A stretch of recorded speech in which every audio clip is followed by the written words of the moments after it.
नमस्कार दोस्तों, मैं हूं आपका दोस्त नवीन और आप एड वीज़ा के यूट्यूब चैनल पर वीडियो है दोस्तों। जो अभी यूके का वीज़ा निकला है, रोहित जी हमारे साथ हैं। पहले तो रोहित जी आपको बहुत बहुत मुबारक थैंक यू सर, थैंक हो। और वीज़ा एक बार दिखा के फिर आगे इनकी प्रोफाइल डिस्कस करेंगे, कुछ नॉलेज आपको मिलेगी यू ज़रूर। सर। वीज़ा मेरा तो ये इनका अभी यूके का जो वीज़ा निकला है, बहुत बहुत मुबारक। Thank you, और sir. प्रोफाइल अपनी शेयर करते हैं पहले। सर ऐसा है, मैं एक प्राइवेट एम्प्लॉय हूँ। जी मेरी जो फर्म है सर वो है प्रॉपर्टी डीलर की। जी सर वहाँ पे मैं सेल्स मैनेजर हूँ। जी सर सैलरी थी मेरी सर 43,000। जी। सर बैंक बैलेंस कुछ खास नहीं था। हाँ 3,70,000 के आसपास था। बिल्कुल। और काफ़ी टाइम से फॉलो चल रही जी है। सर, मैं कम से कम 3 साल से आपको फॉलो कर रहा हूँ। बिल्कुल बिल्कुल। ऐसा सर मैं फॉलो देखो हर किसी को करता हूँ यूट्यूब पे, जी लेकिन सर मतलब जो एक यकीन होता है सर, ट्रस्ट लगा लो, जी।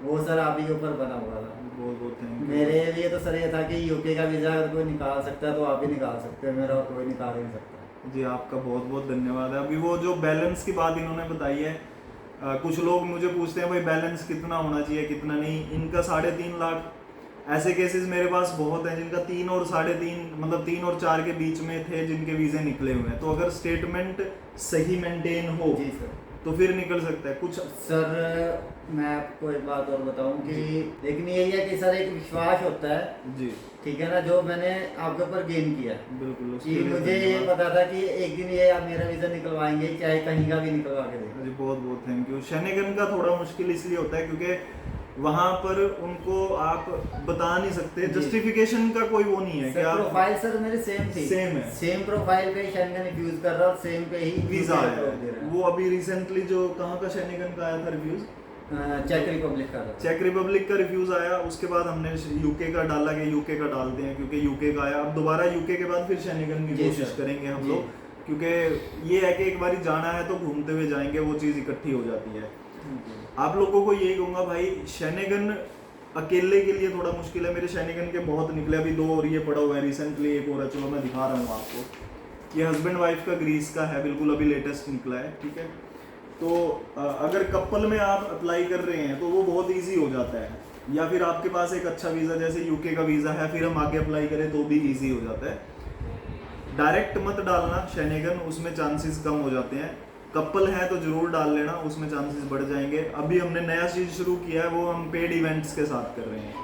इवेंट्स पे करके फिर हम फाइल लगाएंगे, उससे चांसेस थोड़े ज़्यादा हो जाते हैं, क्योंकि जिसमें लिखा आता है कि पर्पस ऑफ ट्रैवल क्लियर नहीं है, वो चीज़ उससे ख़त्म हो जाती है।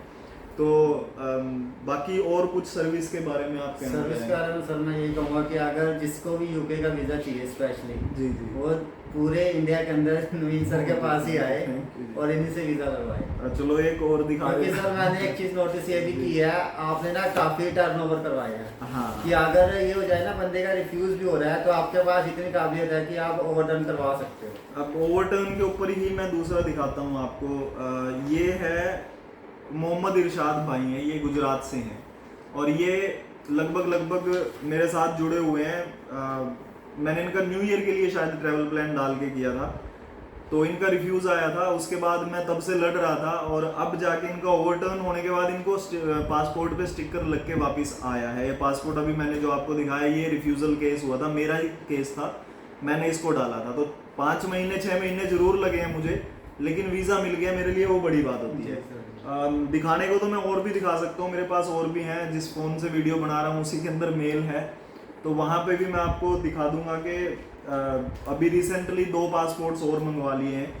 तो ये चलता रहता है। आप एक बार रिफ्यूज़ल हो जाते हैं तो कोशिश हम लोग ये रखते हैं कि पहले अच्छा डॉक्यूमेंटेशन में बहुत डॉक्यूमेंट्स जी मतलब बारीकी से देखने पड़े, तब जी जाके सर। बात होती है। जी सर, मेरे तो डॉक्यूमेंट ज़्यादा लगे भी नहीं है। हाँ आपके तो सिर्फ salary statement, slips, salary slips, 2 चीज़ें और बैंक स्टेटमेंट। फालतू मैंने ना प्रॉपर्टी का कुछ लगवाया नहीं ना लगाया कुछ, सर, मैंने कुछ भी नहीं तो लगाया। हमें ये था कि बैंक बैलेंस इतना ज़्यादा नहीं था कि जिससे सपोज हो सके कि इतना ज़्यादा बैंक बैलेंस है। और साइप्रस स्टडी पे भी गए हुए थे। साइप्रस में 1 साल रह के आया हूँ सर। स्टडी में साइप्रस भी थे। वो केस थोड़ा, जब आप ऐसे वीज़े पे बाहर होते हो तो थोड़ा सा उसको करना मुश्किल हो जाता है। जस्टिफिकेशन दे दी थी मैंने, वो अपना कुछ जी जो सर। होता है पर्सनल जी, बना के जी। मैंने डाल के बना दिया था। और कुछ चीज़ें ऐसी होती हैं जो कहते हैं जहाँ सुई काम कर जाती है वहाँ कई बार तलवार काम नहीं करती। जी सर। और मेरा वीज़ा भी विदिन 25 डेज आ गया। हाँ नॉर्मली 45 दिन हो जी। कईयों पे हो जाते सर हैं। मेरे साथ ही एक मेरे फ्रेंड ने अप्लाई किया, उसका अभी तक नहीं आया। अभी तक नहीं आया। तो वही है जी, आप लोगों को भी वही कहूँगा भाई, अगर अप्लाई करना है कोई बात नहीं, आप डॉक्यूमेंट्स दिखा देना, एक बार ही देख लेंगे। और बैलेंस कोई ज़्यादा हो ज़रूरी नहीं है, ये भी नहीं है कि आपकी कोई गवर्नमेंट जॉब हो, जस्ट मेंटेन होना चाहिए। मेंटेन होना चाहिए। आप अकाउंट्स मेंटेन करो, बाकी हम लोग खुद देख लेंगे, उसमें कोई आटे में नमक थोड़ा बहुत है इधर उधर से, वो चीज़ें हम लोग कर देते हैं, वो रोहित जी को भी पता है कि क्या है कैसे है।